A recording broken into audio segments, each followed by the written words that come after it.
back. I'm Layla, I'm Heather. and And today I'm Brett. we have Brett. Tell us about your district. Tell us about yourself, where you're running.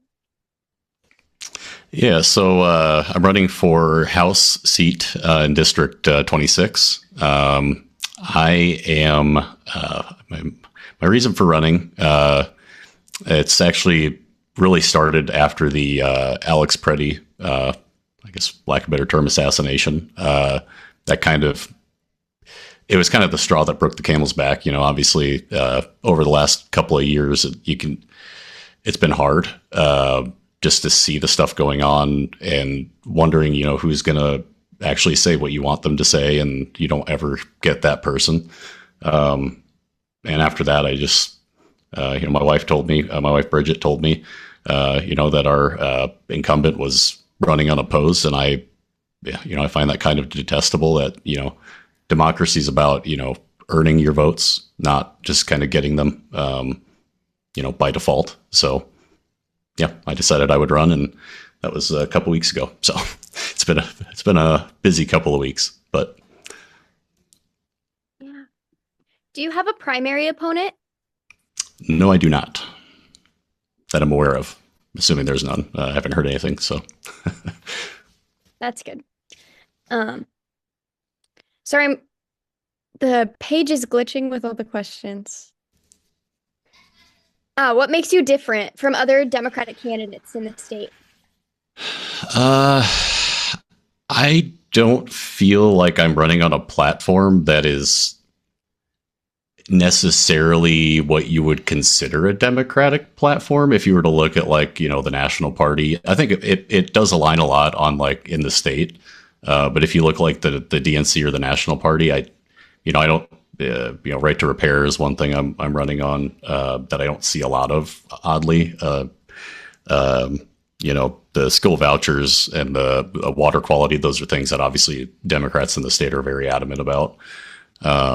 But I'm trying to win in a district that the incumbent won with 72% of the vote last time around.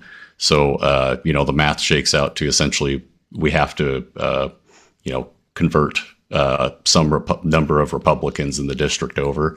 And so it's trying to thread that needle of, okay, we're not going to agree on everything, but here's kind of the package of goods that I think we can agree on. And I can argue those points and try to get people, swayed over, even if they disagree on the cultural stuff. That those are things that I value, but it's like I can't run on those on my platform to be and expect to convert these people over and actually win the election. But yeah, if those types of votes were to come up, I would vote with my conscience. So yeah. Yeah. I know that Republican leadership in the House and Senate you're going to vote this way, or we're going to have someone primary you. Whereas Yep. Democratic leadership in the House and Senate are like, vote your district, vote for your constituents. And so that's a huge difference that we see, and it's really sad because it leaves us with gestures broadly. Right. Yep. Tell us a little bit more about right to repair and kind of what you want to do with that. Yeah. So I got to be careful with my wording here because I work. So my employer is in the agricultural manufacturing industry, but I've been an engineer for with that company 12 years, mostly tool design, but I've gotten way into other stuff with like AI and machine learning as of late. That's completely different than what I used to do. But it bothers me that the only thing really protecting consumers and both intellectual property, so it's kind of from two different sides here of this argument, but it's an agreement usually between private entities, right? Memorandums of understanding are great and all, but if it's two private institutions basically agreeing on something, there's nothing binding to that. They're just both saying, yeah, this is kind of what we want, and you don't get representation, you don't get the actual, the what the people that you're supposed to represent, they're not getting represented. And so I want it to be a law so that it's, it's enforced on every type of product, not just certain types, Right. Yeah. Great. Yay. Do you have a favorite political TikToker or a podcast that isn't like news sources? Oof. So I begrudgingly got on Facebook. I've been trying to stay away from social media for my own sanity's sake for several years. Valid.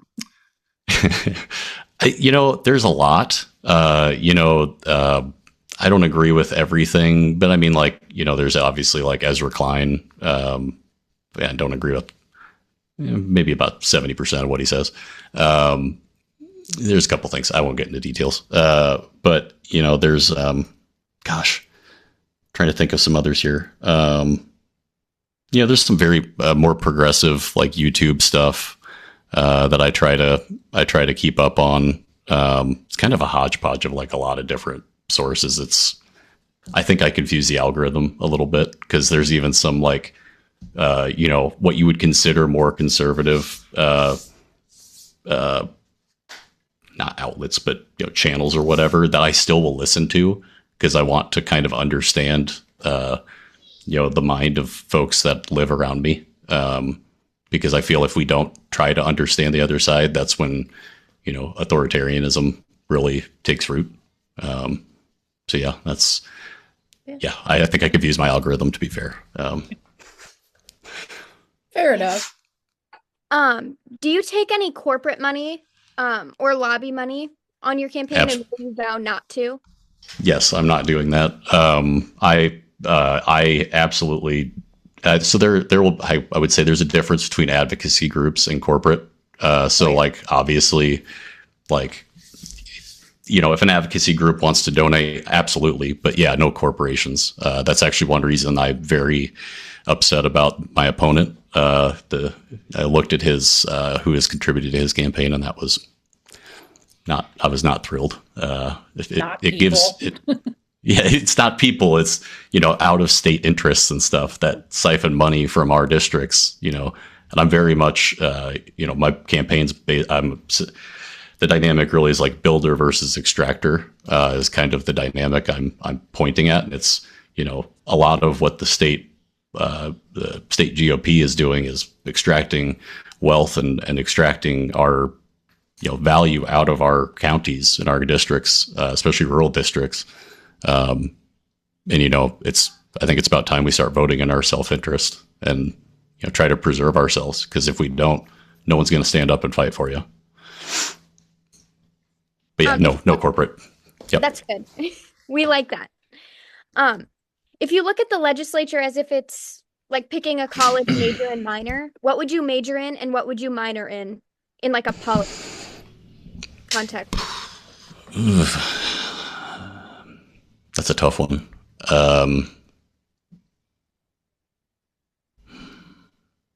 Labor and economics. I don't know maybe. I guess that would be probably the two I'd pick. That's great. I don't think anybody's answered either of those things either. I don't think so. Thus far. It's like education. Yeah. That subcommittee is not big enough for all of us. Yeah. Right. Mom, it's you. Okay. Tell us about some ways that you're active in your community. So I'm currently going through OCIA. Was a long time. I don't want to get into religion or anything too deeply. I'll talk about it, but trying to be more active within the community, because I've worked in Ankeny and commuted. That's another reason I see the growth and the things happening as I'm going back and forth to work, and that certain places are flourishing while we're not. So I've that the becoming a Christian and trying to become Catholic isn't necessarily one way to do that. but I do feel like that does help you grow roots. I've been active in the Monroe County Democrats down here in Albia. I've volunteered. I guess it's pretty cookie cutter. I guess I haven't done a whole lot. I've been more focused, a little too focused on career, and I feel like there's a shift I need to take. To try to give back a little bit more, and this was just an opportunity that I felt like I could serve and do a lot. That's great. Layla, the next one's yours. Oh, it is? Yeah. Oh, this is the most controversial question. If you need a few minutes, let us know. Cats or dogs, and why? Dogs, for sure. Cats don't have souls. No, I'm kidding. I'm kidding. It's a joke. No, I like cats too. I'm unbiased. I don't. It's I'm bipartisan on cats and dogs. It's bipartisan. I like it. Centrist, whatever you want to call it. That's I'm an great. established Democrat when it comes to choosing animals. What are your top priorities that don't include healthcare, water quality, education? Yeah, right to repair is definitely up there. And then I also, I don't know if this counts as education. I guess it could. We need more trades. There's a huge gap in tradespeople. And I see this firsthand at work. We cannot get enough machinists. We cannot get enough tool makers or millwrights, or there's not enough electricians. It's just, there's too few people and too many jobs for that. And, looking at like the landscape with AI, knowledge work now is on the chopping block. And, if we want to prepare kids for the future, the best way to do that is, getting them to be, especially in rural areas, you already got people who are very hands-on, like to build things. Train them in the trades. I want, this is something I've heard Republicans say, we need to bring shop class back to high schools. And it's like, yeah, we do. We need to get people into the trades. And it's like, I think that's one thing a lot of people can kind of get behind, and you can make a difference. I think it's a weird thing that at one point, and I don't know how old you are. I'm kind of old, but it was very much like trades were frowned upon, right? Go to college. You need to go to college. And at another point, it was go to trade school. It pays more to do this with your life than if you go to college for business administration or whatever. And I think it's just been a constant class war with those two things. And until we find that balance of, hey, college is great for some people and trade school is great for others, and both of those things are equally necessary, and I think everybody kind of, society in general, needs to get behind that thought that both of those things are very, very important, not just one or the other, and that one isn't less than the other one, right? They're both equally important. Yeah, all of the jobs are going to get worked regardless. And workers are equals. Yep. It's difficult to have that conversation with a lot of people. Mm-hmm. Yep. Yeah.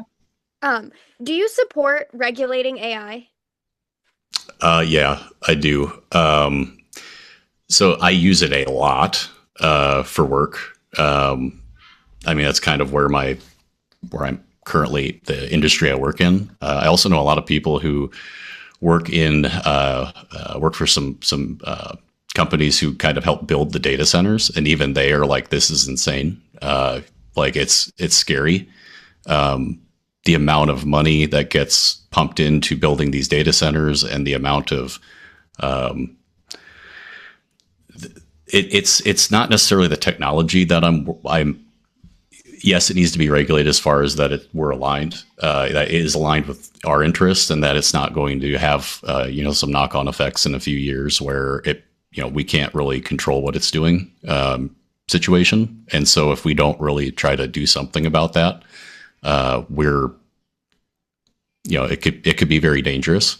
But it also has the potential to be very valuable. So it's I think if we're because it's essentially it's like any tool, it is the user that determines how it gets used, and if it's builds something and is beneficial, or if it tears things down and is destructive.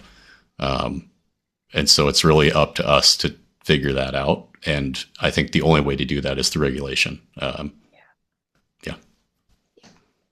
I agree. Not a lot of people are in favor of regulating AI. Yeah. People are, but candidates in that context. Oh, yeah. Mm-hmm. Yep. There's a lot of money in not wanting to regulate it. So I get it. Do you support the private school voucher program? No. I want to repeal it entirely. We should be, our tax dollars in rural counties should stay here. Public money should stay in public schools, if it's at least for public goods. It really irritates me that we basically will take money from our district, which has not even a single private school. There's one being built ever since this happened. But yeah, we don't have a private school. So that money gets taken out. It's kind of the whole extractor thing again. They're taking money from here, sending it to kids in the Des Moines suburbs to go to private school. It's insane. Like, why would you do this to yourself? That you're selling your kid's future down the road for some kid who doesn't need it, really. Like, you don't need to go to private school. It's great if you can afford to, and that's awesome. But there are very few people that benefit from that voucher program that are regular middle income, lower income people. Very, very few. And the argument is frustrating when it comes, when you talk to people about the voucher program and they're like, but it's helped people get into private school that wouldn't have been able to get in private school otherwise. Cool. I can get behind that even, but it's helping far more people who were already there than it is helping get low income kids into private school. And I won't listen. This is like the one topic that gets me so angry that I could just go on and on and on with all of the issues behind this thing. But it always makes me laugh when people are like, but it helps kids. And no, it doesn't. It helps maybe some like already rich people save some money. Give it a rest. Or those private schools make more money. Like they're making, if it's a private school, they can make a profit, right? Like, that's all. Like, be so for real. Yeah, we also live in a district that does not have a private school. What'd you say, Layla? Yeah. At least 82% of the private school voucher program is going to families that were already in private schools. Yep. Yeah. It's not benefiting people. And before the private school voucher system bullshit that we have going on now, there were already resources for people who wanted to pursue private education for low-income people to pursue that. I don't like the argument because it's full of bullshit. Yeah. I twitch. Yep. I feel you. Okay. If you could pass legislation on a petty grievance, what would it be? Oh, wow.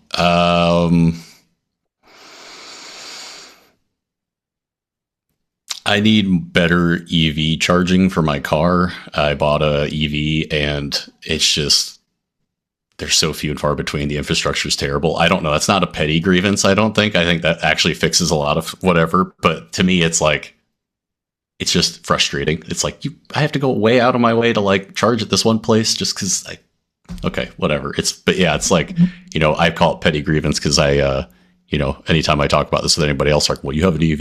It's like, okay, yeah, sorry. whatever. I think pretty much anybody that's answered this question like has been like, well, it's not really a petty grievance, I guess, because it fixes problems genuinely every time because it does. Because my petty Yep. grievance is your like everybody has similar petty grievances when it comes to what you can legislate. So I feel like it's valid. I Yep. still think Yep. mine is probably the pettiest. Like the Yeah, I meanest. think so far, I think yours is the pettiest too. What's yours? Mine is, of course, I support public transportation for all of the obvious reasons, but also to get bad drivers off the road. Not everybody needs to be driving. True. And I fine. Oh yeah, no, I drive on Interstate 80 to get to work, and man, that is Ugh. not for very long, but it's the stretch that there's always an accident. There's this bad. I mean, it's like semis whipping in and out. It's like I hate that drive. Yeah. But That's another thing. I think that we should, And that's another thing. and another thing. I think we need to distance ourselves from semi-transportation to train transportation. I think we should shift back to train infrastructure because it's like more like environmentally effective. It's more like people first. And I hate semis on the road. yep, Not the semi drivers, just the size of that vehicle.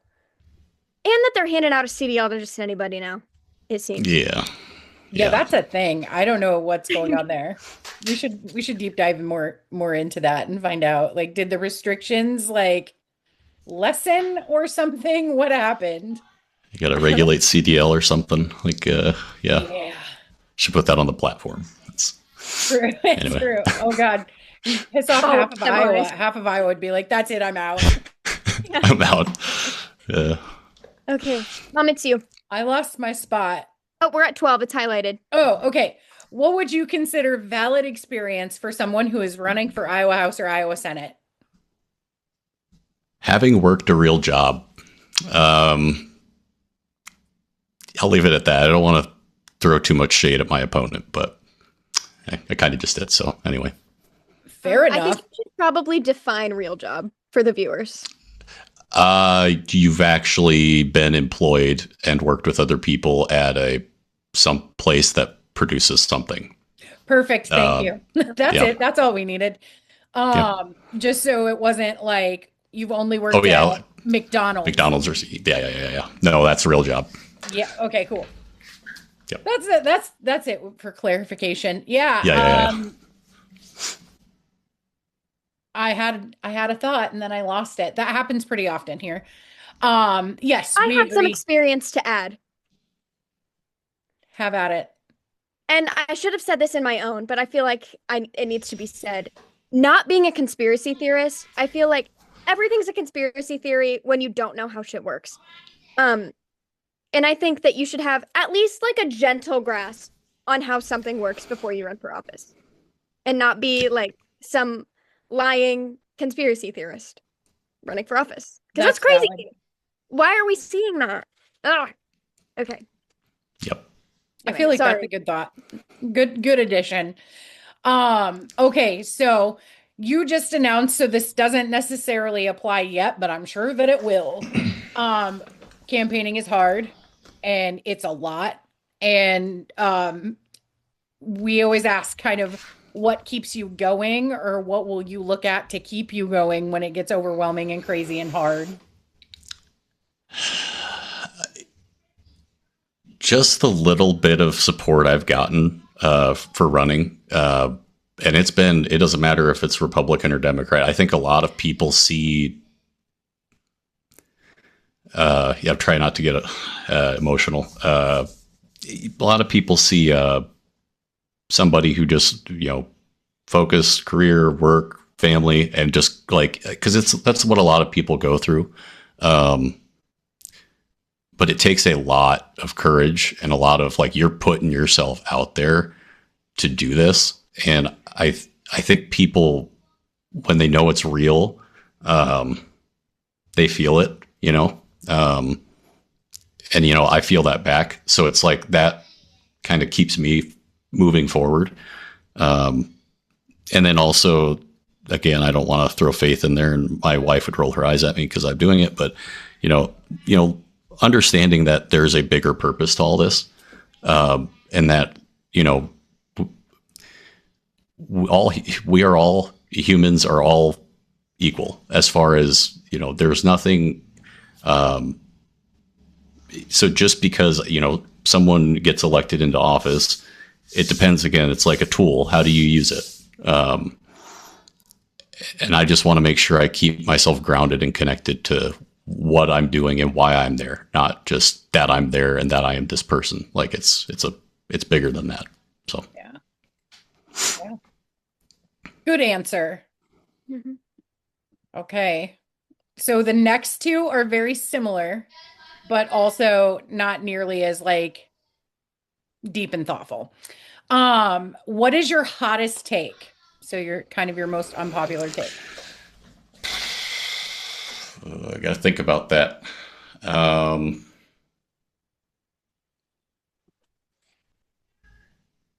man, I got to watch my words.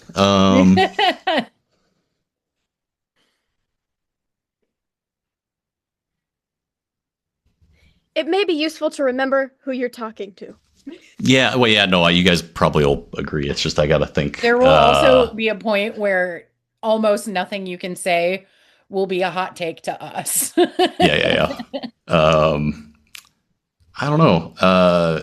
I don't. This probably isn't a hot take, but billionaires shouldn't exist. I don't. Is that a hot take? Yes, and we love it. Somehow, yeah. Okay.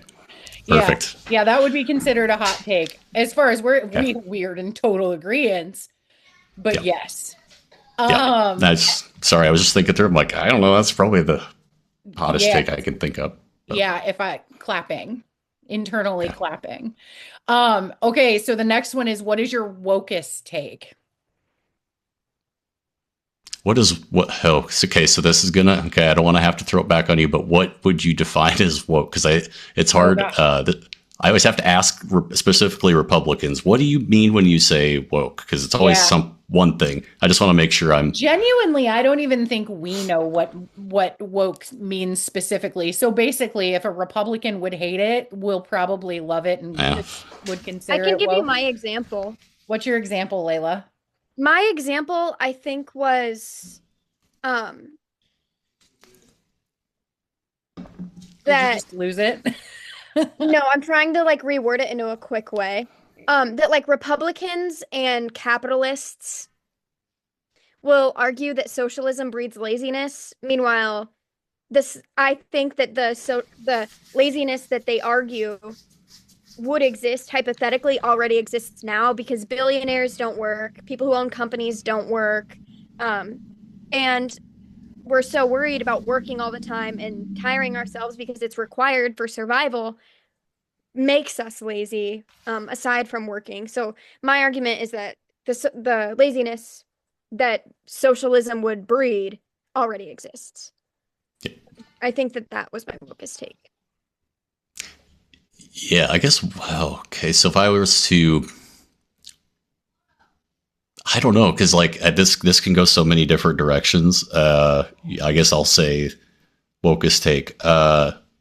Race isn't real. As far as ethnicity is, but race is a construct. It's made up. We create these distinctions between people based on skin color and things that are what you look like, which is ridiculous. Yeah. I like that one a lot, actually. Yep. And I would say that's pretty woke. Yeah, sorry. That's why it's I got careful if the best way for us. We like the woke things. All right. Yeah. So what is something that you've learned about yourself just from campaigning? I know it's super early, but it's very different. So it's pretty quick to learn new things about yourself. I've had, I was bullied when I was young. And so I have self-esteem issues generally. Just when I put myself out there, I'm always afraid of everyone's going to think, yada, blah, blah, blah, blah, blah, whatever. And I found out that's whatever you think people are thinking. It's not, because people were just over the moon thankful just like they just pour it out at you as soon as you're running. It's like, whoa, okay, this was the right thing to do. And I was trying to, even though I was like, I'll do this, I'm going to do this, I would doubt. And I kind of like, I don't know if I should. And then it's like, at a certain point, you just know it was the right thing and you just keep moving. But yeah. Yeah. Yeah, that's great. Trust myself. I think that is almost kind of a popular thing that we hear with just kind of being in this sphere of things like campaigning, and also in the organizing and stuff. You gain a lot of confidence when you're out talking to people and you realize, like you said, most of the things that you're worried about them thinking they weren't, or they didn't care, And I think that's it's confidence boosting and makes you less socially afraid to speak to people, Yep. which is kind of my thing. Don't like being around crowds or having a lot of attention on me while I'm talking and things. And I've very much had to get over that, but it was a lot easier than I thought it would be. Which is a great thing. It's a great thing to move past that, to move past the fear of like people judging you while you're speaking. So I love that. Okay. It is one last thing on that. Yeah. It is kind of, it's funny to me that, for a long time I was like, I won't talk. I can't talk politics around here. I can't tell people what I believe and what I want to run on and things. And, I would do this and do that. But if I ever told anybody, I can't go that far. And, it's funny now. It's, people want to hear what I have to say about things. And it's just like, that's not what I thought would happen. But isn't it a crazy thing to be like, why do you care what I think? It's like me? Like what? Okay. Yeah. All right. I'll take it on it. a deep level. I go further on that too. Like, because I kicked campaign off really early, my campaign and message has changed a lot. Because when I first kicked off my campaign, I thought that I would have to play some sort of moderate or centrist kind of platform. But while campaigning, it's not that people don't care about my platform, because people care about my platform, but it seems that people care more about like whether I actually believe in what I'm saying or not. Because like when I first kicked off campaign, like I was like, I'm gonna have to be like a moderate. I'm not gonna talk about any social issues or anything that divide people. And I do, and I don't like people support that anyway. So yeah, I think I support that. I agree. Yeah. Yep. Absolutely. Okay, so we have a rapid fire. It's not really rapid fire at all. It's 2 questions. We will ask you, say yes or no. You can go farther if you'd like to dive in and talk about them, but you don't have to. The first one is, are you pro-choice? Yes. And I would like to elaborate a little bit. So, and the reason I want to elaborate is I think it's important that we're able to make this argument to people who are very adamant it is not something that you should be. And so I don't know if you want me to get in. It's a little bit theological because I did say I'm becoming Catholic. And so I think it's important to kind of explain. But so, in the Bible, God even had to get consent from Mary for all that to happen. And so if God respects the consent of the mother and a woman, then I think our government should too. It's also,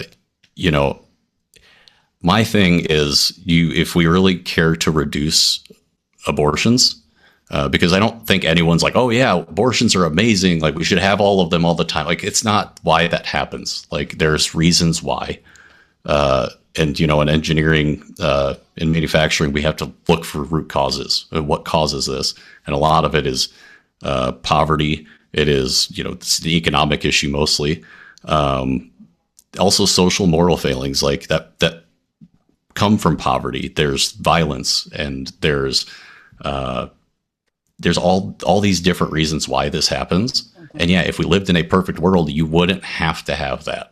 But we don't live in a perfect world. Like it's, so it's kind of funny. And my wife said this once, and it struck me as,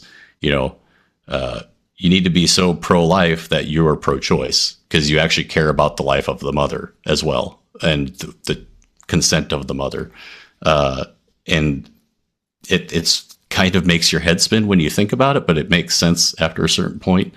But yeah, I think we need to fix the economic issues that are really the root cause, and access to healthcare and all. Like it's the whole life, right? I'm pro-life in the sense of yes, the whole life, not just you get the baby born and then it's just good luck to you. Like it's anyway. So hopefully that makes sense. No, yeah, completely. And that was a really good point. Yeah, it was. That wasn't the argument that I thought you were going to make. Me either. But I was kind of preparing myself. I'm not going to lie. I think, especially in a state where we have the least amount of OBGYNs per capita, OBGYN nursing programs have been fully cut by the state. Where, like, I think it's 60% of our state is considered a healthcare desert. Mm-hmm. When pregnancy is one of the most dangerous conditions you can be in, and not supporting policy that protects life in general, no one wants to be pregnant or deliver a baby into that environment. Right.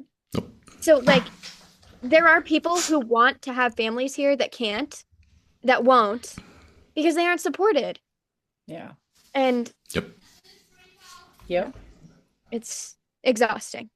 Yeah, if you're pro family and pro people having families, then you need to support that. But that's ridding them of everything of value and then just being mad that they chose that they didn't want to have a family is like, that's wild to me. Like that you're creating this bad condition and then you're like you're the problem. It's like you did this to people though. I don't literally. And it goes beyond. I feel like that's just our entire state right now, and the legislature is just consequences of actions and then them being mad at the consequences of the actions that they have taken, right? Yep. It's exhausting. Layla, were you saying they break something? Yeah. Layla. Oh, that it goes beyond just healthcare too. Like, oh yeah, our environment is terrible. Our water is giving us cancer. Like, that's been proven now, thankfully, finally. And then they're also defunding public education, where like and none of us can afford groceries. None of us, the entire the general population is considered working poor, and like in your district, in my district, we only have public education. Like, there's one private school that's a K through 8. No student graduates from private education in our district. Yet they're consistently getting defunded. And then, like, our job market sucks. Our minimum wage is $7.25. No one wants to procreate into into our world. Like, I hear that a lot. Yep. And it's sad.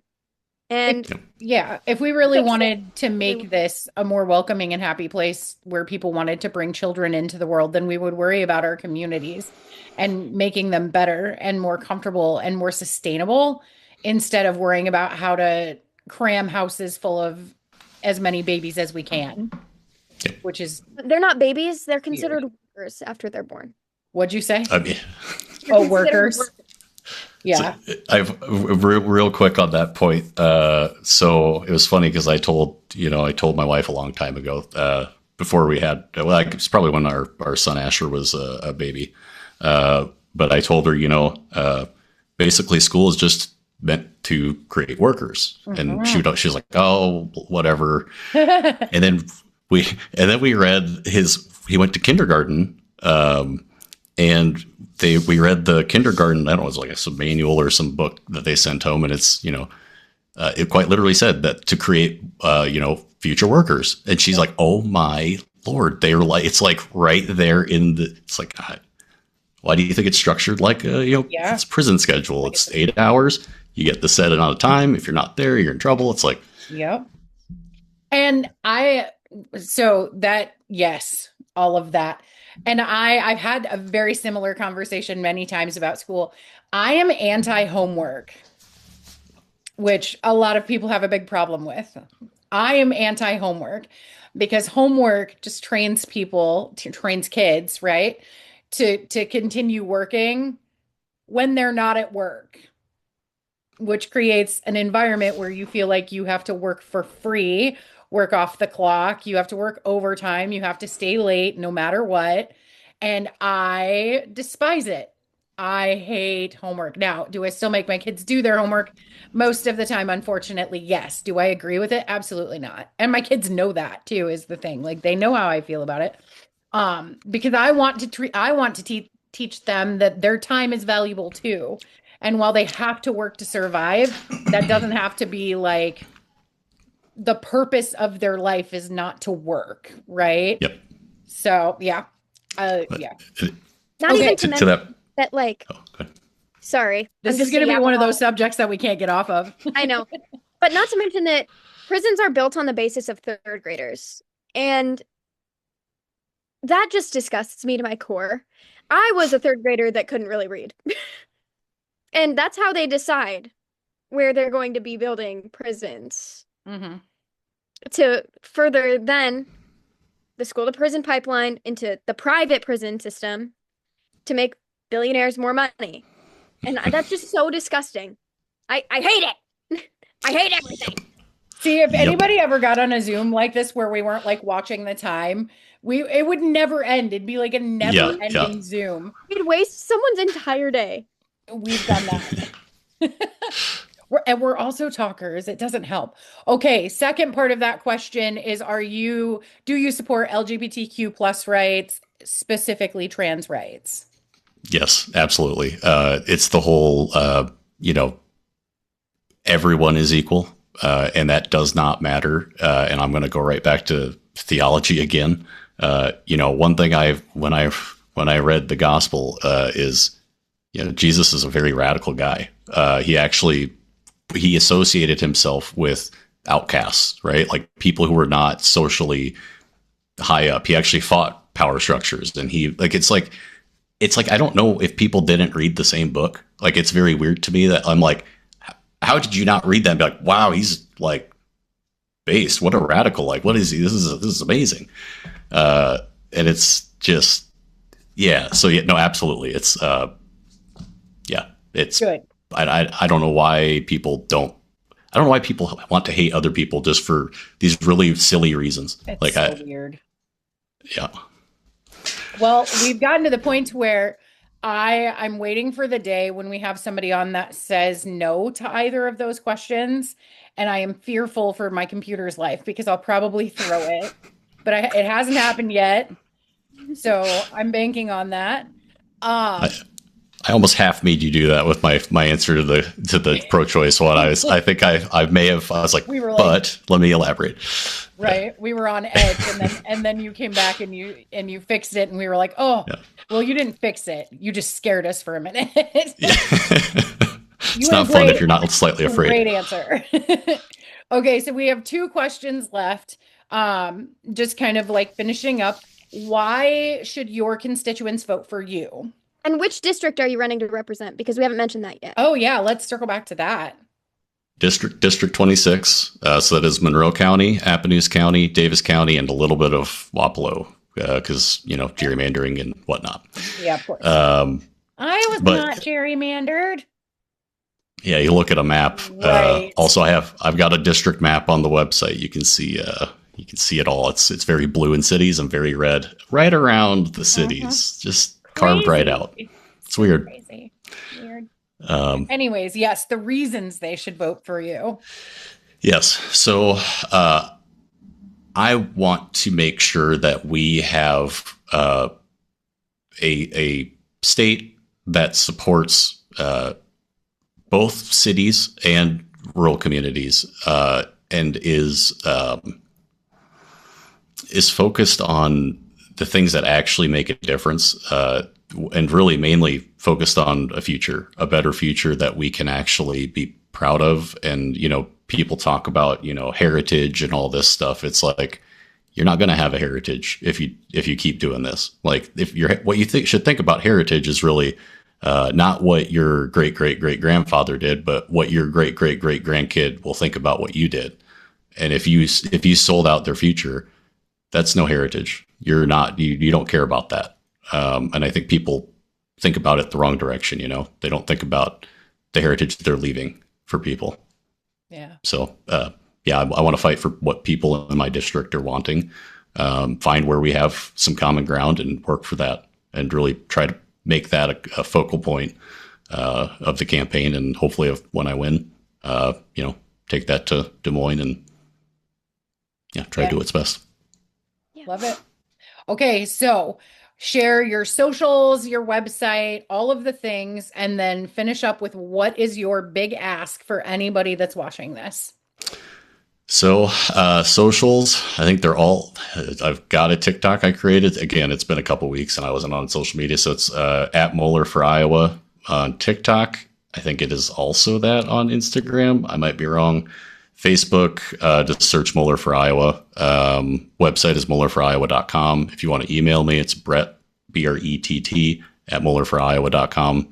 I also have a bill tracker there that I know you guys love following that stuff. So if people are interested, we do. There's that too. And we looked at your website. Yeah. It's fantastic. First of all, how do you people come up with these amazing websites? I don't understand it, but it's great. So anybody that's following Legis should definitely check it out.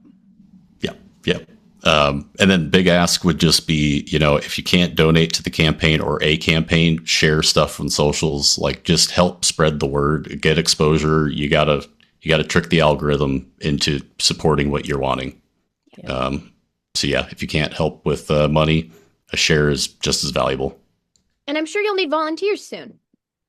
Yes, I need to start canvassing, getting volunteers, and there's a whole lot I still have left to kind of crack into. So yeah, awesome. Okay, well, congratulations on your announcement. We're super excited because we spent all but 5 minutes of time in your district like quite a while ago. And we're so excited to have somebody running down there and representing that area the way it deserves to be represented. So super excited. We will keep in touch and we'll keep watching your campaign and see how things go. And we'll be celebrating when you win. Awesome. Well, thank you guys. Thanks for hopping on with us. Yep. Enjoy the rest of your day. Bye. Yep. Bye. Gonna make you wonder why you even try. Hard touch.